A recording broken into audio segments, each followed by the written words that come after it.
என் ஐயனின் குறை, என் ஐயனின் குறை தீர்ந்து விட்டது, குறை தீர்ந்து விட்டது. இப்பொழுது எவ்வளவு தெளிவாக இருக்கிறேன் ஐயனே. குறை தீர்ந்து விட்டது.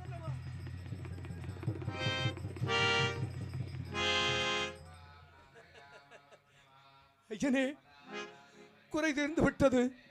பசியாக இருக்குமே உங்களுக்கு, பசியை தீர்க்க வேண்டும் அல்லவா?